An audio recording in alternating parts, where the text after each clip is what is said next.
This is happiness, to be everything at once. Be unblinded, be unlearned, be unbridled and unburned.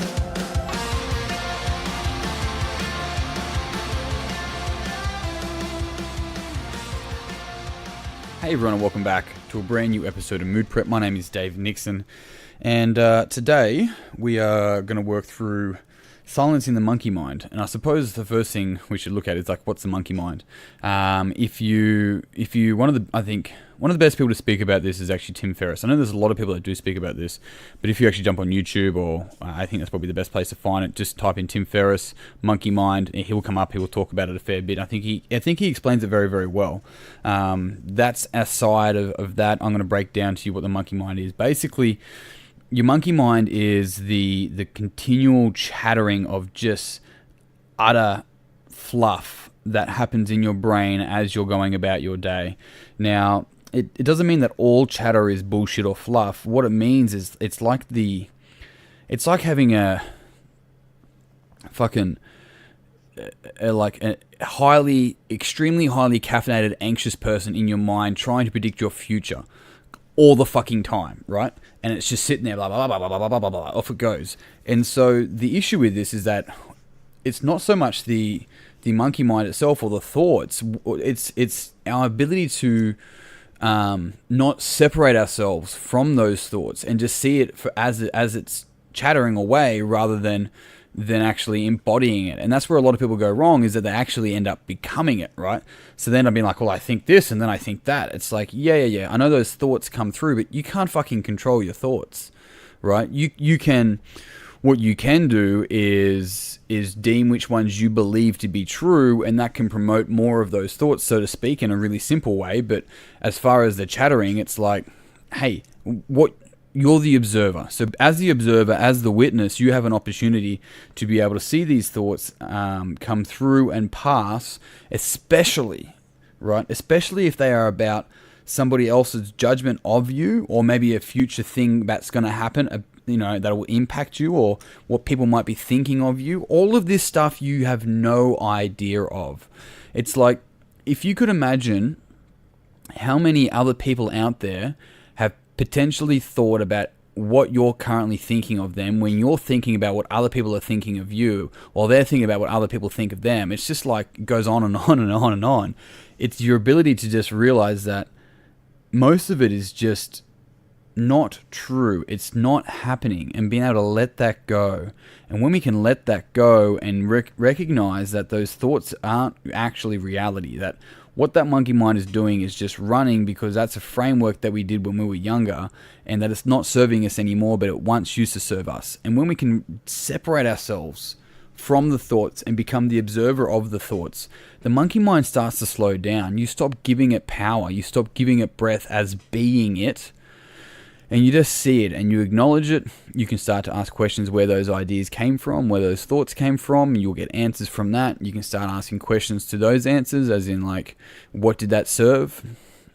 These are ways that you can break down the monkey mind. But one of the biggest things, and it really, mate, it just comes down to awareness. Hey, like, it comes down to awareness so much to realize when you're doing it, like when your monkey mind is just running, and when you actually catch yourself in the awareness of going, okay, the monkey mind's running, and I started to be a part of it. You're like, right, okay, and then go, well, what would happen if I was just observe it? Do I really know if that's true? Do I really know if that's what the person does think of me? If that person did think that of me, does that impact the way that I'm meant to be doing what I'm meant to be doing right now in this moment? Does that impact my long-term health? Does that impact my long-term happiness? All of a sudden you start to ask these more resourceful questions. And with these more resourceful questions, you get more resourceful answers. And the powerful thing about that is we start to find out what is true. And what is true out of all of this is you don't know. And if you don't know, then stop predicting shit you don't want. Right? Because that's what will happen. Because of that ability to realize that you're just building a self-fulfilling prophecy that you'll probably act out subconsciously so that your ego is happy about being right, you can just Stop considering the future to be all made up and that you know what's going on. You don't know what's going on. And just deal with the present right now. Like it's a reoccurring theme, but fuck, how many times do we have to hear it? I have heard it thousands of times in my life, and I still work on every single day, catching myself trying to predict the future, trying to have an argument in the future, trying to think about what someone else might think of me in the future, trying to realize how's this person going to judge me based on, then again, if I'm thinking about how that person is going to judge me, it means that I'm probably going to act outside of who I actually am. And if I'm acting outside of who I actually am, then that person's going to judge a person that's not even me. So, and that I'm relating that to me. You start to see this breakdown. It's like, fuck, I'm not dealing with reality very well. I'm predicting all these things that may never occur because I don't trust myself to just be me in the moment and just observe and just watch.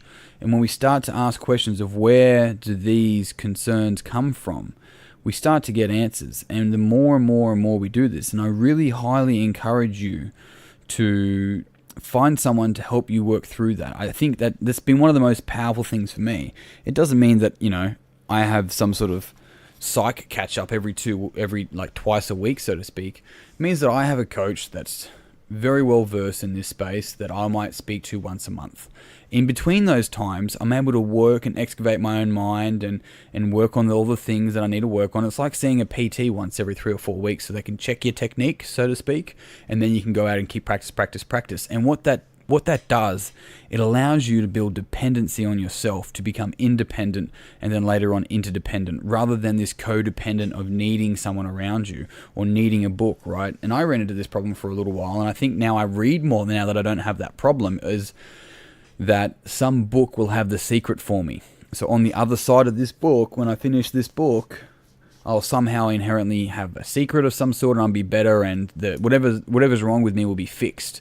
It didn't happen in that book. Maybe it's this next book. When I stopped doing that and I started to realize that I'm my own person, I'm able to make my own decisions, to trust my gut, to understand what are my thoughts and what aren't my thoughts, to realize what my heart is in. If I say yes to something my heart's not in it, I have to say no, right? Like, to get more intuitive with my 3 brains, my gut, my heart, and my head, rather than just letting the monkey mind stop me, because it's not the monkey mind stopping me, it's me stopping me from truly doing what I want to do with my life, based upon what I think other people's judgments of me might.